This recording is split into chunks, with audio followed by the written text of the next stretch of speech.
진돗개 바로 알기 운동본부의 장석윤입니다. 반갑습니다.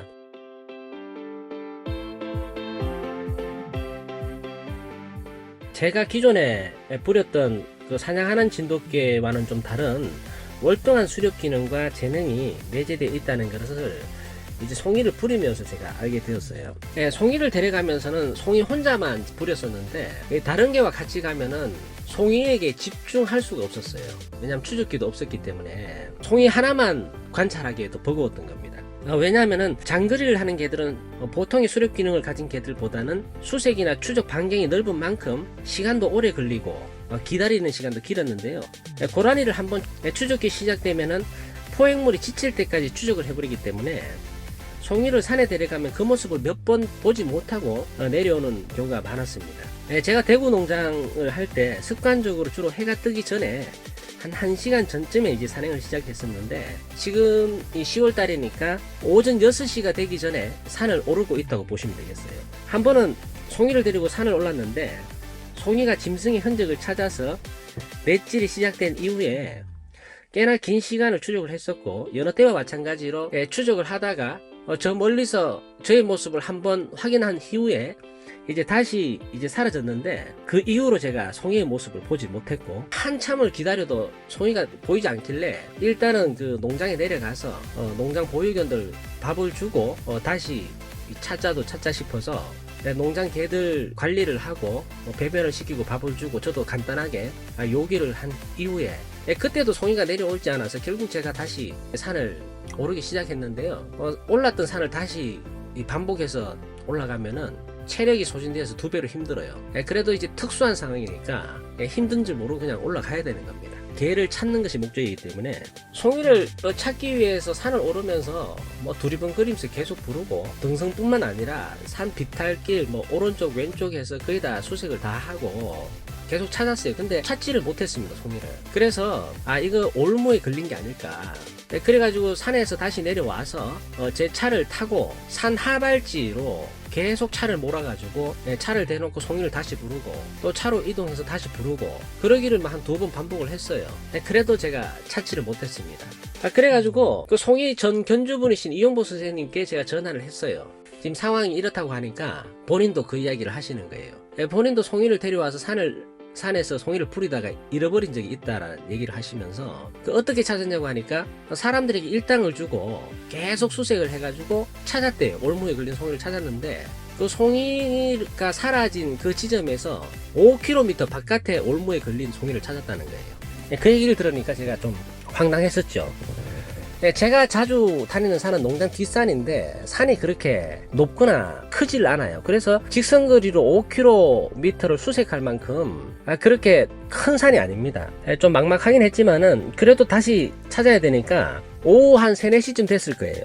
거의 기진맥진하고 이제 저도 탈진하기 일보 직전인 상태였는데, 목이 터져라고 계속 부르면서 산등성이를 이제 올라서 이동하는 중에 약간 그 내리막길에 있는 그 비탈길에서 송이를 제가 발견을 하게 돼요. 송이가 가만히 앉아 있는데 저를 보더니 그 자리에서 살짝 일어서더라고요. 근데 사람을 봤으면, 견주를 봤으면 와야 되는데 거기에 이제 서 있길래 전 올무에 걸린 줄 알고 이제 가까이 가는데 다시 송이가 주저앉아요. 저거 혹시 큰 상처를 입거나 돼지한테 다쳤거나 뭔가 잘못된 게 아닐까 하고 가까이서 봤더니 아무런 그 상처나 이런 게 없는 거예요.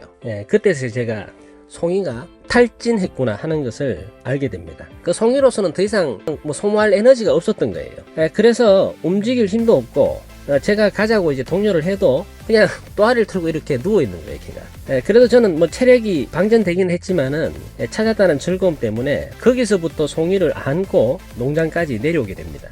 일단 농장 사무실로 데려가서 이제 자리를 깔아주고 이제 먹을 만한 체력을 회복할 수 있는 음식을 준비해서 주고, 저도 그때서야 편하게 쉴 수가 있었어요. 제가 이 일이 있은 후로 몇 년이 지난 뒤에 이런 일을 또 한 번 반복하게 되는데요. 그때는 송이라는 개가 아니고 다른 개였는데, 제가 이 이야기도 시간이 되면 해드리도록 하겠습니다. 송이라는 개를 제가 부리면서 이런 일을 겪게 되면서 제가 다니는 산이 송이의 수색 범위보다 좁다는 걸 깨닫게 되었어요. 이렇게 얘기하시는 분들도 있겠죠. 송이가 체력이 약해서 운동이 안 돼서 그럴 수 있다라고 이렇게 말씀하시는 분들도 있는데, 이 사건이 있기 전까지 송이가 고라니를 추적하고 실패해서 돌아와도 제 옆에서 쉬는 경우를 사실 보지 못했습니다. 제가 대구 농장에 있을 때 짐승 획득률이 송이보다 높은 개가 있었어요. 숫개였는데 고개 한 마리 하고 획득률이, 그러니까 일주일이면 한 하나 정도는 포획을 했던 것 같아요, 그 개가. 그래서 뭐 용처 없이 짐승을 살식하는 것도 좀 문제가 있고 해서 그때부터 웬만하면은 짧게 데려가서 짐승을 좀 못 잡게 했던 그런 기억이 있습니다. 그 숫개가 한 마리 있었고 거의 버금가지만 포획률은 그게보다 떨어지지만 행동 반경이나 수색력이 좋은 또 다른 숫개가 또 하나 있었는데, 한 번은 송이와 같이 이게 두 마리를 데리고 산에 갔던 적이 있습니다. 그래 이제 산 등성이 올라와 있는데 개들은 수색하러 이제 빠졌고, 이제 겨울이다 보니까 보이는 거예요, 반대편 이제 산 등성이가. 그래가지고 거기서 고라니를 한 마리 수색을 해서 추적이 시작됐는데, 제가 보기에는 숫개 두 마리가 먼저 뛰고 송이가 뒤에서 이제 추적이 시작된 거예요. 시작했는데 숫개들이 고라니 바짝 붙어서 따라가는 거예요. 그 뒤로 이제 송이가 따라다니고 거리가 좀 있었습니다. 좀 기다리다 보니까 한 몇 분 지났을까요? 그 쫓기던 고라니가 내 앞으로 오는 것처럼 보이는 거예요. 근데 그 고라니가 그 고라니인지는 모르지만 일단 내 앞으로 고라니가 한 마리 쓱 지나가는 거예요. 그리고 난 다음에 한 15초, 20초쯤 됐나요? 송이가 맨 앞으로 와요. 송이의 표정을 보니까 뭐 그렇게 지쳤다, 뭐 힘들다 이런 걸 제가 못 느꼈는데, 그대로 그 고라니가 간 방향으로 수색을 하면서 송이가 먼저 따라가고, 조금 더 이제 기다리니까 이제 그 포획률이 좋은 숫개가 한 마리 나타나는데, 이 표정을 보니까 이미 지쳤어요, 걔가. 지치고 이제 혓바닥이 길게 나오고 뭐 헉헉거리면서 따라가는 거예요.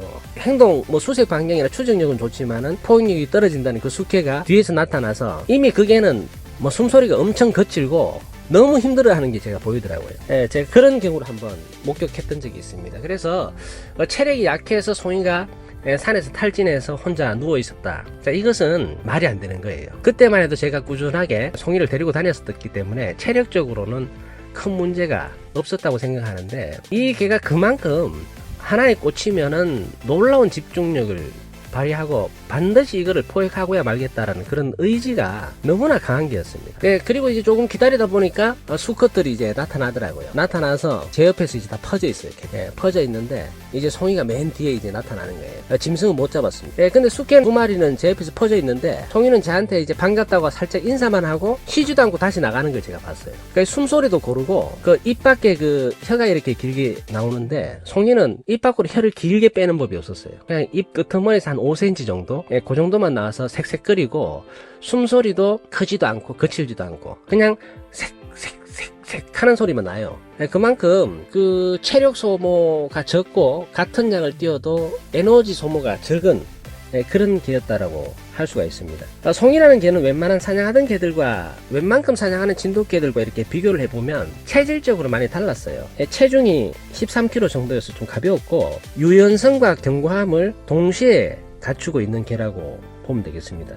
체구성도 좋고 체구에 비해서 이 체장이 길었던 개고, 또 작은 양을 먹고도 오랜 시간 작업할 수 있는 에너지 효율성이 좋은 개였다고 할 수 있고요. 같은 시간을 뛰어도 체력을 회복하는 속도가 빠른 개였습니다. 또 하나는 사냥을 할 때 짐승의 단내가 나지 않으면, 짐승의 어떤 짙은 내가 나지 않으면 섣불리 그냥 후다닥 뛰는 법이 없어요. 걸음걸이 어떤 속도가 굉장히 빨랐던 개인데 걸어다니는 경우가 많았어요. 빠른 걸음으로 수색을 하고 아주 급하지 않을 경우에는 거의 뭐 빠른 걸음으로 걸어서 수색을 하고 이동을 하고 그랬던 개입니다. 그리고 짐승을 발견했을 때에도 초속이 빠른 어떤 그런 스타일이 아니었고 꾸준하게 달릴 수 있는 등속이 좋았던 개여서 전형적인 장거리개로서 많은 것을 갖춘 그런 수렵견이라고 할 수가 있어요. 지금도 송이가 첫 포획을 하던 장면을 제가 생생하게 기억하는데, 그날도 어둠이 가시지 않은 때에 이제 산에 올랐었어요.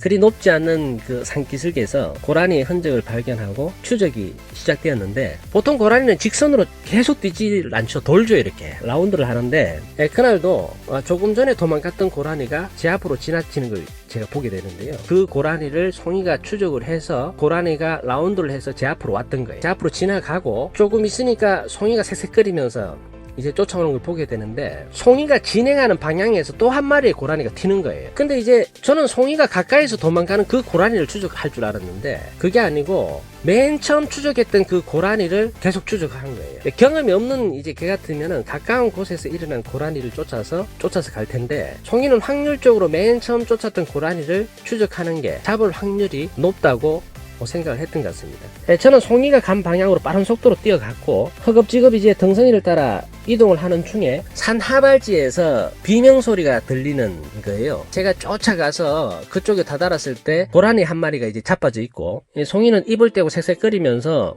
저보고 꼬리를 이렇게 흔드는 거예요. 그 모습이 견주님 저 한수 했어요 뭐 이런 표정이었어요. 제가 가까이 이제 가서 이렇게 보니까 고라니가 갑자기 벌떡 일어나서 또다시 도망가는 거예요. 고라니가 몇 발짝 뛰지 못하고 다시 송이한테 잡혔고 송이가 제압을 해서 눕혀놓고 입을 떼고 또 색색거리고 있고 그러다가 풀쩍 일어나서 또 도망가고 이런 상황이 몇 번 있었던 거예요. 그 송이 입장에서는 이미 게임은 끝났으니까 급할 건 없다 뭐 이렇게 생각했는지 모르지만 송이가 그런 과정을 좀 즐기는 것처럼 그렇게 보였는데 숨통을 끊을 수도 있지만 일부러 그렇게 하는 것처럼 이렇게 보였고 근데 문제는 고라니 비명소리가 굉장히 크지 않습니까? 그냥 새벽을 막 찢어 발기는 듯한 그 비명소리가 계속 들리는 거예요. 근데 이 고라니를 잡고 잡아뜨리고 또 잡아서 넘기고 또 잡아뜨리고 이러면서 반대편 마을 쪽에 다다랐는 거예요. 거기서 계속 그 고라니는 소리를 지르고 잡을 때마다 그래서 제가 좀 난감했었는데 제 앞에는 마을 첫집 이제 담벼락이 보이는 거예요. 거의 다다랐어요. 비명소리가 엄청 커가지고 혹시나 사람이 달려나와서 당신 뭐하는 사람이요 뭐 이렇게 할까봐 막 그렇다고 해서 제가 송이를 보고 제가 그랬어요 저는 보고만 있었어요 이렇게 얘기할 수는 없지 않습니까? 그래서 대충 이제 정리를 하고 이제 산행을 끝냈던 기억이 있는데 보통 산에서 개를 부리는 사람들은 짐승을 잡는 게 이제 목적이 되는데요. 제가 이야기하고 싶은 것은 획득률이 좋고 편의성이 뛰어난 진돗개를 많이 선호를 합니다. 간혹 진돗개를 풀어주지 않고 목줄을 묶어서 산에 데려가서 짐승이 있을 법한 곳에 개들을 살며시 넣어서 획득률을 높이고자 하시는 분들도 있고 목줄을 묶어 놓고 이제 길목을 지키다가 딴 개가 추적해 오면은 그때서야 개를 풀어서 또 포획 확률을 높이고자 하시는 분들도 있는데 그런 사냥은 저는 진돗개 사냥으로서 올바르지 않다고 봐요. 개들이 멀리 가면 재미도 없고 피곤하다는 이유로 수색이 짧고 고라니를 포획물을 놓치면 금방 돌아오는 그런 개를 이제 좋아라 하시는 분들도 있는데 그런 개는 좋은 진돗개들이 아니에요. 물론 짧은 거리에서 획득률이 높으면은 좋은 개라고 할 수는 있습니다. 그러나 그런 성향을 가진 개들이 대체적으로 그 모기 수급의 본능이라든지 의지 자체가 좀 약하다고 볼 수 있는 개들입니다.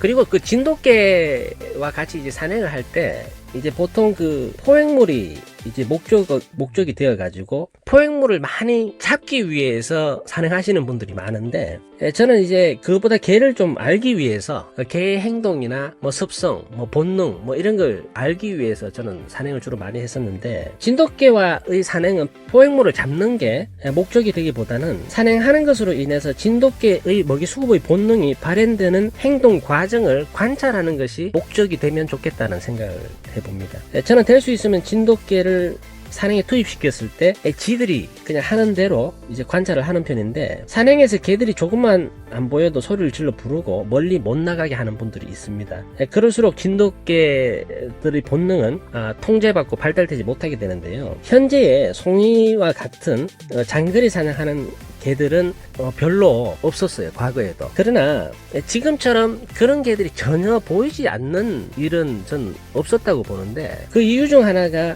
생태 환경의 변화 때문이라고 저는 생각을 합니다. 물론 송이라는 개는 선대의 우수함을 유전적으로 물려받은 이제 탓도 있겠지만 송이가 자라는 어떤 생태 환경을 관찰해 보면은 송이가 진도 지산면 앵무리 김승대 선생님 댁에 있을 때 집은 정해져 있었으나 자유롭게 풀러져서 길러졌었고 송이가 산에 오르고 싶으면 지 맘대로 올라서 사람들의 간섭과 통제 없이 짐승을 찾고 짐승을 쫓는 데에도 시간의 구애를 받지 않고 마음껏 쫓고 싶은 만큼 하고 싶은 대로 그렇게 했다는 거예요. 그랬기 때문에 본능의 발현이 온전하게 남아 있었던 것으로 그렇게 생각을 합니다. 저번 시간에 제가 또리 이야기를 했는데 또리 역시 장거리 사냥의 명수였어요. 개들이 장거리 사냥을 하기 위해서는 많은 것을 갖춰야 됩니다. 첫째, 먹이 수급의 본능이 짙게 발현되는 게 1번이에요. 그리고 시각, 청각, 후각, 감각 기능이 있는데 후각 기능이 굉장히 좋아야 됩니다. 그리고 장거리를 달릴 수 있는 체구성과 체력이 필수이고 반드시 포획하고야 말겠다는 의지가 강해야 하고요. 산행에서 상황의 변화를 인지하고 행동할 수 있는 높은 지능이 갖추어져 있어야 장거리 사냥을 할 수가 있어요. 이처럼 우수한 형질을 갖추고 있어도 문제는 생태 환경이 갖추어지지 못하면 볼 수가 없다는 겁니다.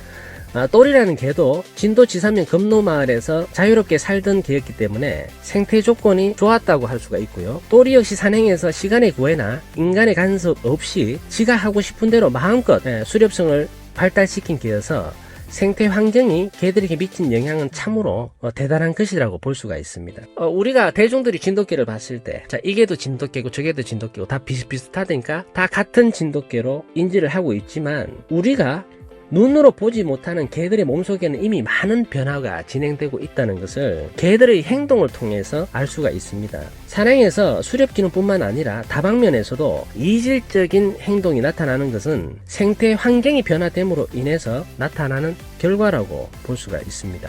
지금까지 청취해주신 동호 여러분 감사드리고요. 송이 이야기 3편을 준비하겠습니다. 즐거운 애견생활 되십시오.